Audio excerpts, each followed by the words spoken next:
Bueno, como íbamos en el video anterior, pues esta es la estructura del producto para los medidores A y B. La ilustración muestra los subensambles y las piezas que componen los medidores y se indica entre paréntesis el número de unidades necesarias para la unidad antecesora. ¿Qué significa esto? Que en el medidor A, aquí tenemos el nivel 0. Recordemos que para hacer este diagrama contamos con dos o más niveles, contando a partir del 0.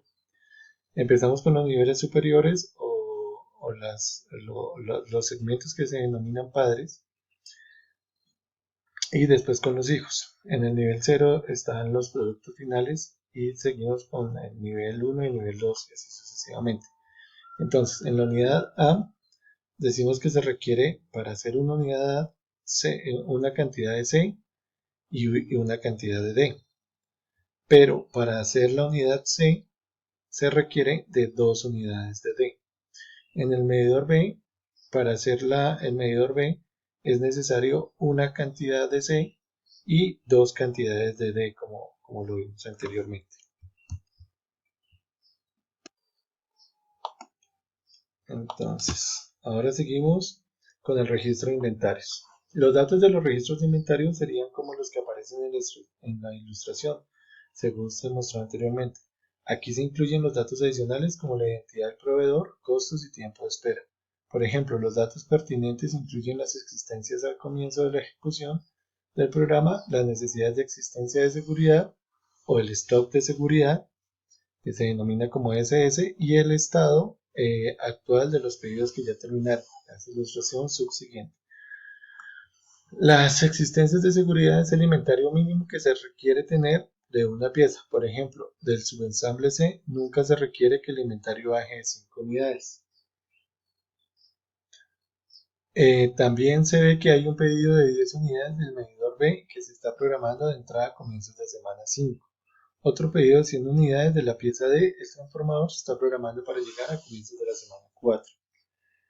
Lista escalonada de piezas para los medidores A y B con el número requerido de piezas de unidad antecesoras anotada entre paréntesis. Entonces recordemos que para hacer la unidad A se requiere una de D y una de C, pero para hacer la unidad C se requiere dos de D. Para hacer la unidad B se requiere una de C, pero para hacer C se requiere dos unidades de D. Unidades en existencia y datos de tiempos y demoras que aparecerían en el archivo de registros de inventarios. El artículo tenemos acá el ABCD. Las existencias son 50, 60, 40 y 200. Tiempo de demora en semanas. Para el A y para el B son 2. Para el C y para el D es una semana. Se demora para que le llegue ese pedido. Inventario de seguridad o el stock de seguridad para B y A son 0. No necesita tener en el almacén. Para C necesita tener 5 unidades y para D necesita tener 20. El pedido se va a hacer un pedido de 10 en la semana 5 y un pedido programado de 10 unidades en la semana 4. Cálculos de la planeación de requerimiento de materiales. Así se dan las condiciones para realizar los cálculos de MRP. En el programa maestro de producción se presentaron las necesidades de piezas finales, a tiempo que se cuenta con el estatus de inventario y los márgenes de tiempo, las dos tablas que acabamos de ver. También se tienen los datos pertinentes sobre la estructura de productos. Los cálculos de MRP, que se conocen como explosión, se hacen de nivel por nivel, junto con los datos del inventario y los datos del programa maestro. Normalmente se empieza desde el nivel 0. Pero pues hay algunos cambios cuando los dos partes, como lo vimos anteriormente, cuando hay un producto que está actuando en dos lados, en dos áreas. En el análisis siguiente se detalla la lógica. El análisis se limita al problema de satisfacer las necesidades brutas de 1250 unidades del medidor A, 470 unidades del medidor B y 270 unidades del transformador D. Todo en la semana 9. Se lleva un registro MRP de cada pieza que se maneja en el sistema. El registro contiene necesidades brutas, entradas programadas, saldo disponible proyectado, necesidades netas, entradas de pedidos planeados y datos sobre la expedición de pedidos planeados. Estos datos que acabé de decir son los datos que lleva todos los formatos de MRP. Las necesidades brutas son el volumen total necesario para que una pieza particular, para una pieza en particular, perdón. Estos requisitos pueden venir de la demanda de clientes externos o también de la demanda calculada por las necesidades de manufactura. Las entradas programadas representan pedidos que ya se hicieron y que está previsto que lleguen a comienzos del periodo. Cuando se libera la papelería de un pedido, lo que antes era un pedido planeado se convierte en una entrada programada, una vez yo lo pido. El saldo disponible proyectado es el monto del inventario que se espera tener a finales del periodo y se calcula así.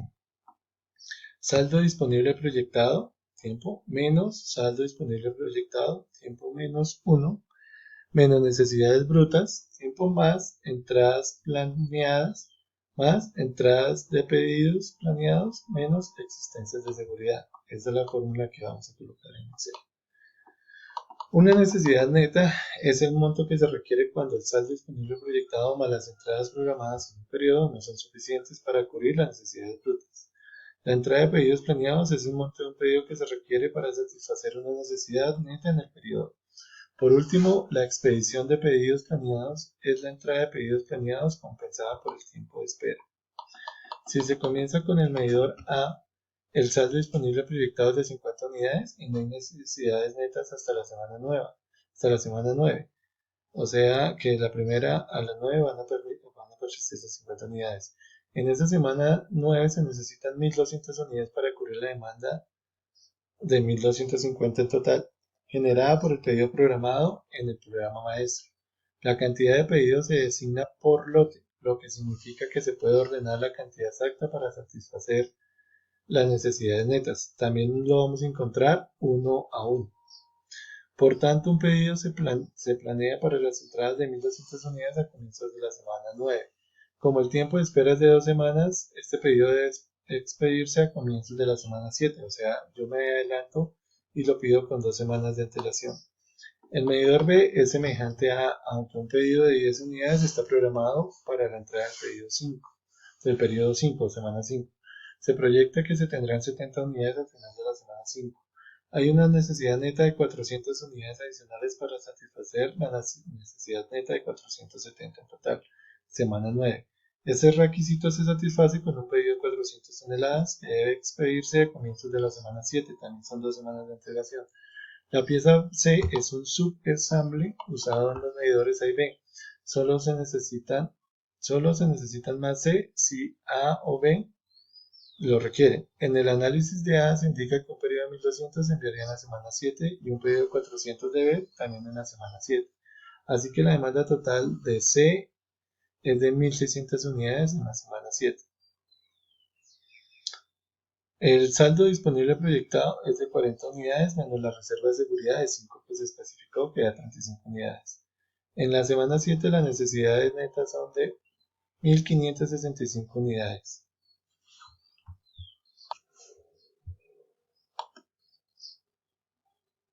Les explico este número de 1600. Recordemos que para hacer A y B es necesario solo una cantidad de C. Entonces aquí tenemos 1200 y 400 de B. En total necesitamos los 1600 de la unidad C también en la semana 7.